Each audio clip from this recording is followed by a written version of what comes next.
सकीना सकीना। लगता है मुझे ठुकराना तुम्हें कुछ खास रास नहीं है। वैसे तुम कर क्या रही हो फारूक के पास? मैंने बहुत टफ टाइम दिया है हारून को, पर थैंक गॉड अब सब कुछ ठीक है। तुम्हारी तरह लोगों को उल्लू बनाना नहीं आता मुझे। मतलब साफ है, तुमने भी जिससे शादी की होगी उससे अपना सब कुछ छुपाया होगा, वरना कौन लड़की तुमसे। सकीना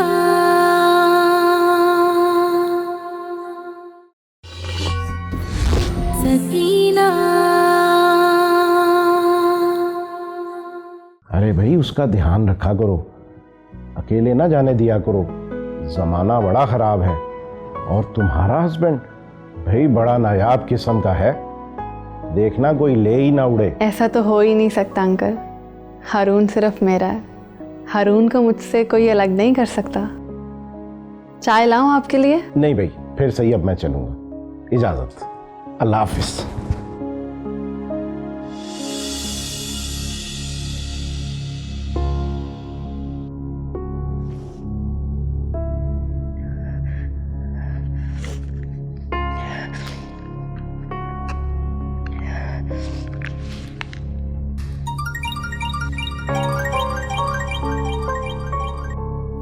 हाँ सकीना बोलो।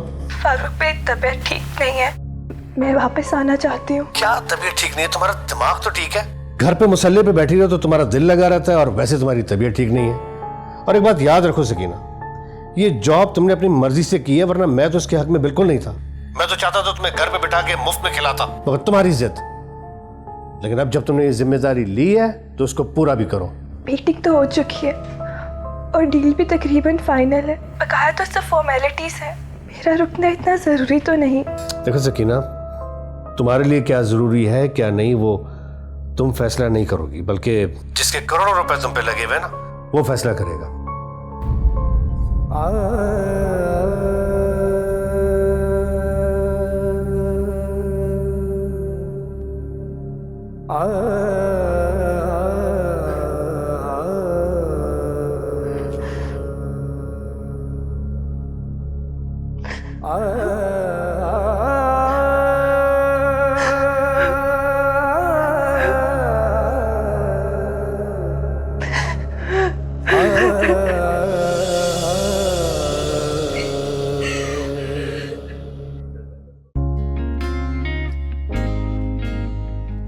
हारून,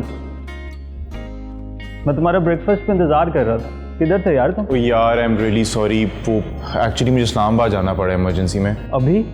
मगर आज तो हमें दुबई से 2 ग्रुप ज्वाइन करने वाले हैं और ये मीटिंग बहुत ज़रूरी है यार। यार मेरा रुकना बहुत मुश्किल है, प्लीज़ ट्राई अंडरस्टैंड। खैरियत? वो घर से फ़ोन आया था, बेटी हुई। ओहो, बहुत मुबारक हो यार, माशाल्लाह तुम भी बाप बन गए। Thank you so much. तू हैंडल कर लेगा ना? Sure. Okay take care, thanks यार, थैंक्स।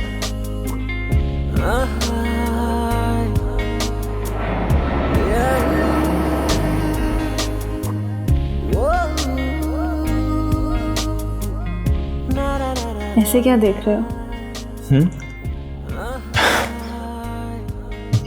ये सचमुच की है ना?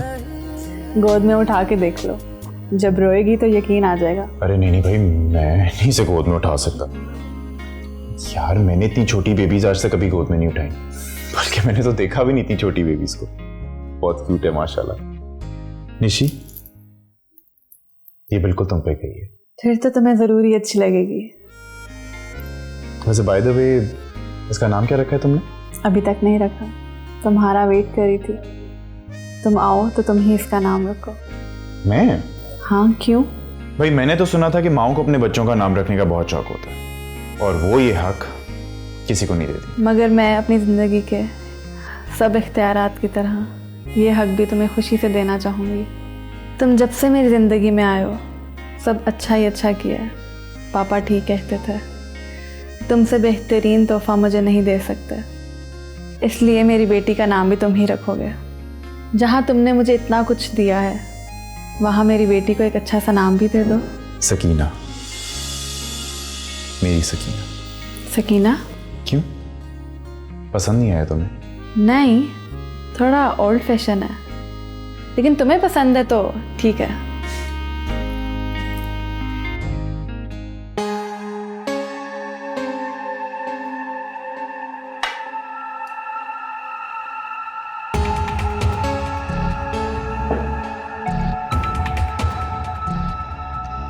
आखिर ऐसी क्या बात हुई थी कि तुम वहां से मीटिंग छोड़ के आना चाह रही थी? छोड़ के तो नहीं आई ना, आपकी मीटिंग कंप्लीट करके आई हूँ।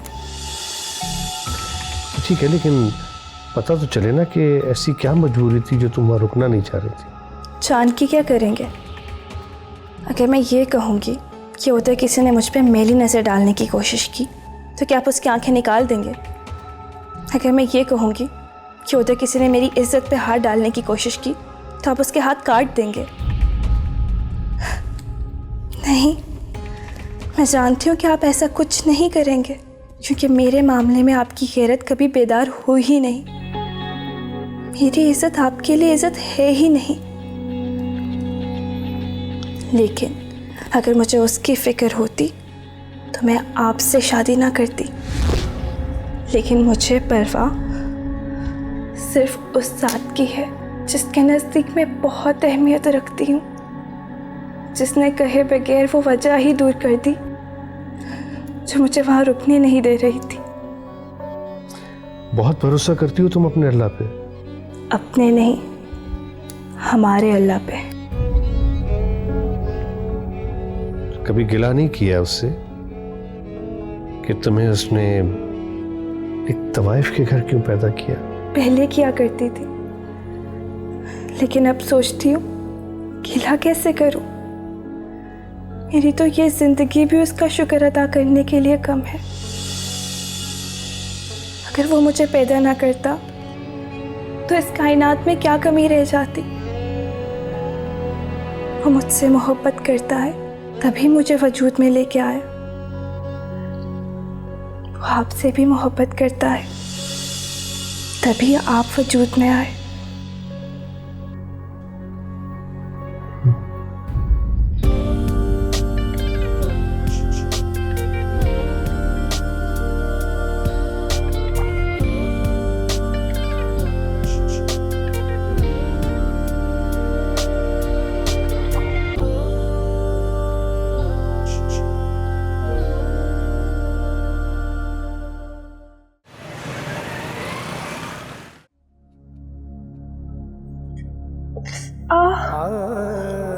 ध्यान से सकीना।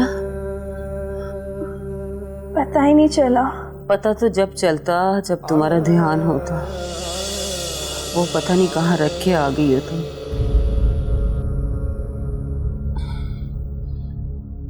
जब से कराची से आई हो खोई खोई सी हो। कुछ हुआ था वहां क्या? नहीं तो उधर क्या होना था? फिर इतने परेशान क्यों बेटा? ऐसा क्यों लग रहा है कि कहीं कुछ रख के भूल गई हो तुम? रख के भूल नहीं गई, जिसे भूल गई थी वो सामने आ गया। कौन? मेरा माजी। माजी को भूल जाओ सकीना, हाल की फिक्र करो, मुस्तकबिल बेहतर बनाओ अपना। मैं तो कहती हूँ अगर मैं भी तुम्हारे माजी का हिस्सा हूं तो मुझे भी भूल जाओ।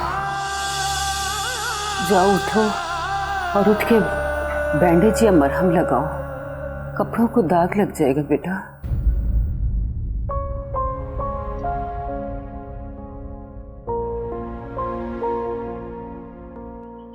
निशी, क्या हुआ? तुम अपसेट क्यों हो? हारून, मैं यहाँ नहीं रहना चाहती। क्या तुम इस्लामाबाद में नहीं रहना चाहती? निशी, तुमने अपना पूरा बचपन गुजारा है यहाँ पे, तुम्हारा घर है यहाँ पे, और सबसे बढ़कर ये कि तुम्हारे पापा की कब्र है यहाँ पे, और इसके बावजूद तुम ये शहर छोड़ के जाना चाहती? क्यों? तुम जानते हो मैं यहाँ क्यों नहीं रहना चाहती। अच्छा, अब क्या प्रॉब्लम है? वही प्रॉब्लम हारून, हर जगह लोग तो एक जैसे ही होते हैं ना, लोगों की टोर रखने वाले। मैं थक जाती हूँ इनके सवालातों से। तो फिर निशी तुम क्या चाहती हो? मैं ऑस्ट्रेलिया मूव होना चाहती हूँ। ऑस्ट्रेलिया? मगर क्यों? क्यों तुम्हें डर लगता है कि मैं वहाँ जाके उससे मिलूंगी, उससे मोहब्बत कर बैठूंगी? नहीं, मुझे ऐसा कोई डर नहीं। मैं तो बिजनेस की वजह से कह रहा था यार, मैं ये सब कुछ छोड़ के नहीं जा सकता। इजाज सर ने बहुत भरोसा करके मुझे इसे सौंपा है। और निशी, मैं तुम्हें भी अकेला नहीं छोड़ सकता, क्योंकि उन्होंने तुम्हारी जिम्मेदारी भी मुझे ही सौंपी है। तो मैं आज भी तुम्हारे लिए एक जिम्मेदारी हूँ। निशी, असल बात तो यह है कि मैं तुम्हारे और सकीना के बगैर रहने का तस्वर भी नहीं कर सकता। मेरे लिए बहुत मुश्किल हो जाएगा। मैं ना तुम दोनों को अकेला जाने दे सकता हूँ और ना ही तुम्हारे साथ जा सकता। तो फिर ऐसा करते हैं कि हम अभी से प्लान कर लेते हैं। तुम बिजनेस वाइंड अप करो, हम 1-2 साल में निकल जाएंगे। क्या हुआ हारून, इस मुल्क में ऐसा क्या है, कौन है जो तुम्हें यहाँ से जाने नहीं दे रहा? नहीं, कोई नहीं है।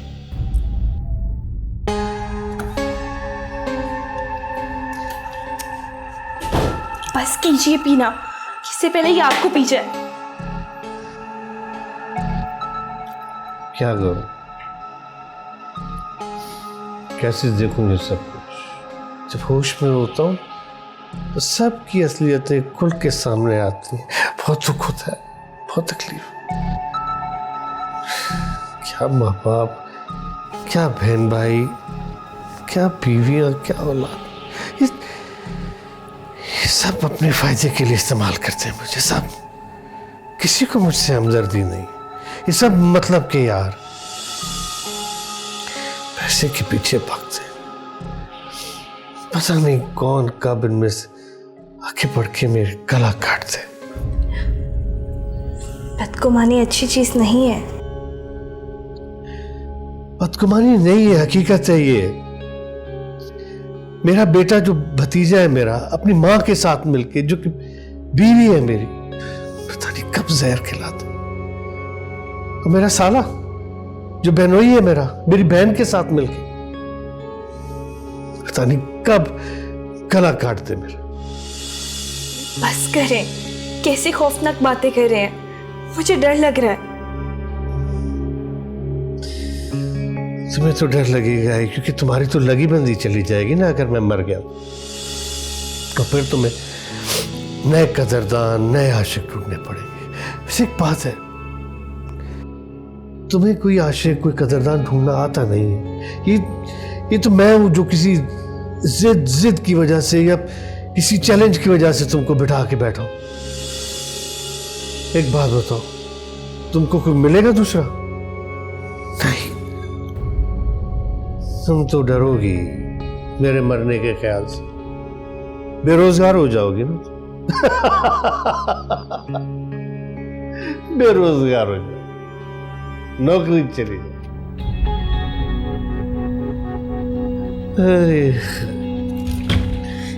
सबकी असलियत पर क्या करूं?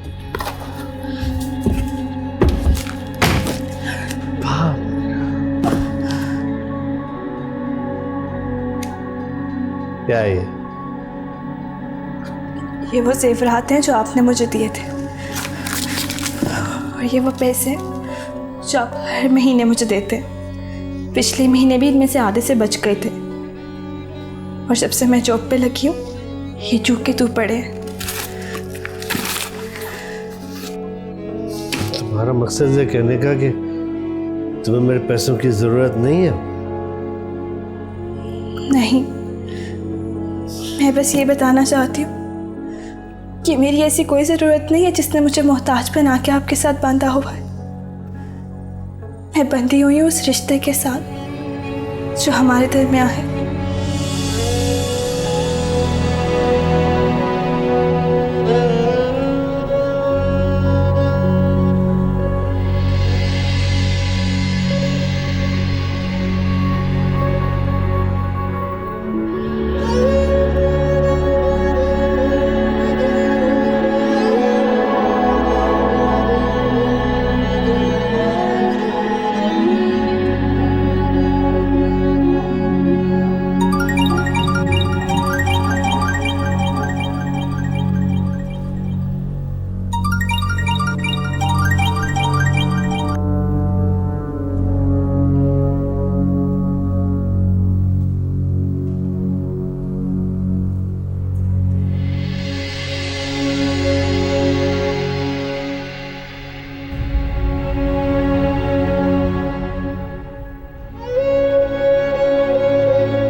अच्छा इसका नंबर क्यों ऑफ जा रहा है यार?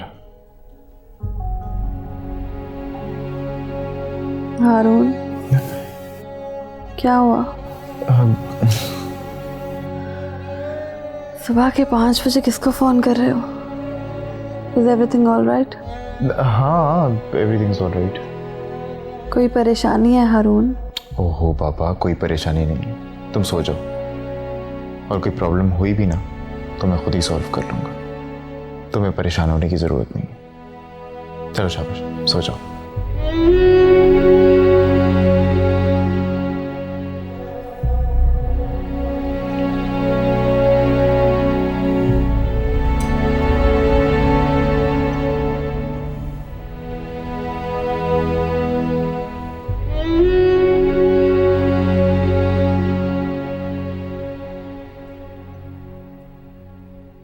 Good morning. Good morning. ये तुम्हारा सेल फोन क्यों ऑफ है? आपकी मौजूदगी में अक्सर ऑफ ही रखती हूँ ताकि आपके आराम में कोई खलल ना पड़े। सिर्फ यही वजह है? और दूसरी क्या वजह हो सकती है आपके ख्याल में? खैर वजूहत तो बहुत सारी हो सकती हैं। ये भी हो सकता है कि तुम किसी और मर्द के साथ भी अफेयर में हो, उससे छुप के मिलती भी हो और ये भनक मुझ तक नहीं पड़ने देना चाहती। हाँ, अगर कोई और औरत होती, यहाँ तक कि मेरी खानदानी बीवियों में से भी कोई, मैं उन पर शक कर सकता हूँ,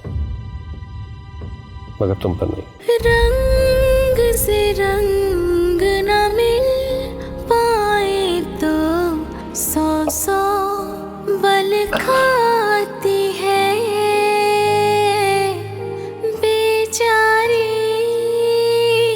बेजोड़ मोहब्बत जहाँ से गुजर जाती है।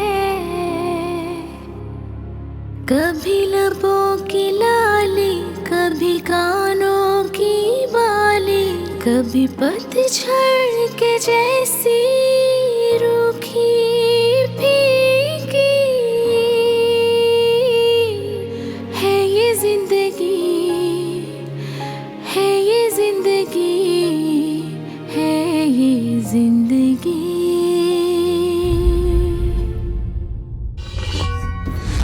सकीना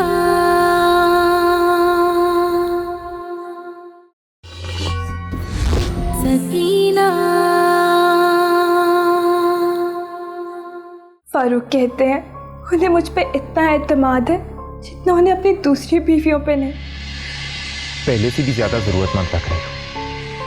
तुम मोहताज हो, तभी तो फारूक का सहारा ले रखा है तुमने। मुझे काम करने पे कोई एतराज नहीं है, पर मुझे है तुम्हारे काम करने पर एतराज।